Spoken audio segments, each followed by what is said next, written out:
nosotros les contamos que, bueno, una de las noticias de la jornada tiene que ver con el planteo que ha hecho el presidente Javier Milei hoy en una radio respecto que la expulsión del senador argentino detenido en Paraguay por contrabando de divisas, Edgardo Cuéllar, que ayer fue expulsado del Senado de la Nación, esa sesión es inválida. ¿Por qué? Bueno, el gobierno entiende que la vicepresidenta debiera estar ocupando el cargo en el Ejecutivo por el viaje del presidente a Italia. ¿Qué contestó Villarroel en redes sociales? Que fue notificada con posterioridad al trámite legislativo y que recién a las 7 de la tarde tomó posesión del Poder Ejecutivo. Varios constitucionalistas hoy a la tarde nos decían que de ninguna manera esto puede ser inválido, aunque el propio Cuéllar ya ha presentado un recurso en la justicia para impugnar su echada del Senado. Todo esto tiene una implicancia política en varias puntas, por eso vamos a convocar a un senador nacional que evidentemente participó de todo este trámite. Se trata de Mariano Recalde, es legislador por Unión por la Patria, ustedes lo conocen, fue además titular de Aerolíneas Argentinas en algún tramo de los gobiernos anteriores. ¿Qué tal, Mariano? Gracias por atendernos, un gusto. Diego Colombres, el equipo de Ventura. ¿Qué tal, Diego? ¿Cómo estás? Buenas tardes. Bien, bien, muy bien. Bueno, en principio, según la visión de la bancada de ustedes, ¿se puede considerar la expulsión de Cuéllar inválida? No, para nada. Y la verdad que el argumento es insólito. Ya no saben qué inventar para protegerlo a Cuéllar.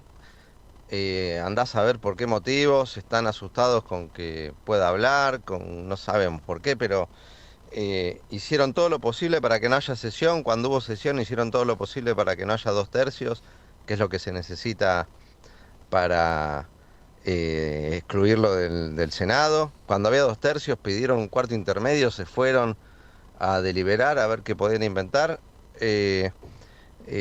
Querían dilatar la cosa, tuvimos que apurar la sesión, finalmente se votó. Y ahora sale esta cosa, que además es un tema entre el presidente y la vicepresidenta, evidentemente, o es una interna entre ellos, o están en connivencia para proteger a Cuéllar.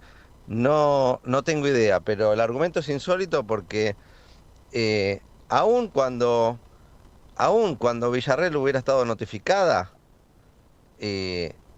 cosa que parece que no ocurrió, y que estaba actuando correctamente como vicepresidenta porque no había asumido la titularidad del Poder Ejecutivo, aun cuando hubiera incurrido en esa incompatibilidad, la sesión es válida porque los senadores estaban. Ella no es senadora, no votó, no desempató, no tuvo ninguna actuación. Fue una votación que salió no por 2/3, por amplia mayoría, 60-6. Así que, conclusión, es absolutamente válida. El senador está excluido y el peronismo recuperó una banca que no debía haber perdido nunca. El Congreso es soberano para definir estas situaciones, ¿no? Además, sí, incluso lo escuchaba al propio Milei hablar de la independencia de poderes, de que un poder no se puede meter en otro.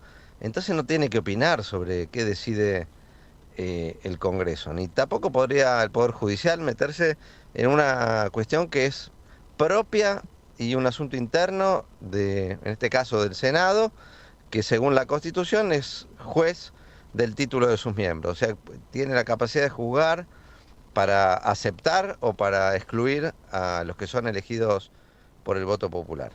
Estamos charlando con Mariano Recalde, senador nacional por Unión por la Patria. Y, senador, bueno, en principio, para ustedes, entonces el tema está cerrado. Cuéllar dejó de ser senador, ahora va a tener que enfrentar a la justicia, lo está haciendo en Paraguay y lo va a tener que hacer también aquí en la Argentina. Sí, ya estaba siendo investigado en la Argentina, ya estaba cuestionado porque era muy sospechoso que un senador que entra al Senado por el peronismo votara todo con Milei, ¿no? ya se sabían de algunas negociaciones, se supo de una designación que salió el mismo día de la votación de la ley bases en el ente binacional Salto Grande, una represa integrada por 2 países, y en el directorio se nombró una persona de confianza de Cuadra el mismo día. Entonces él después ahí votó y fue definitorio porque se produjo un empate y terminó desempatando Villarroel. Así que estaba muy cuestionado, ¿no? Y las sospechas eran enormes. Y después aparece cruzando la frontera a la 1:30 de la mañana, con todo esto colorido que hay alrededor, ¿no? De una señorita y, y- y con 200.000, $211.000 en su poder, que no pudo explicar, que no quiso declarar. Como mínimo hay contrabando o tentativa de contrabando, lavado de dinero, y lo que queremos es que se investigue a ver si hay otros delitos, ¿no? Porque ese dinero, ¿de dónde salió? ¿Quién se lo dio? ¿Por qué se lo dieron? ¿Cómo lo consiguió? Ahí seguramente hay otros delitos y ahí seguramente está la conexión política de todo esto. Por último, Recalde, ¿cuándo debiera asumir la senadora que debe reemplazar a Cuadra, que recordemos es de Unión por la Patria? ¿Y quién es? Inmediatamente tiene que asumir la que la seguía en el orden, en la lista que fue votada por el pueblo de Entre Ríos, que es Estefanía Cora, una, una militante del peronismo de Entre Ríos que tiene que asumir cuanto antes. Bien. Senador, gracias por el contacto, es usted muy amable. No, gracias a ustedes, un abrazo. Mariano Recalde, senador nacional de Unión por la Patria en la ciudad de Buenos Aires.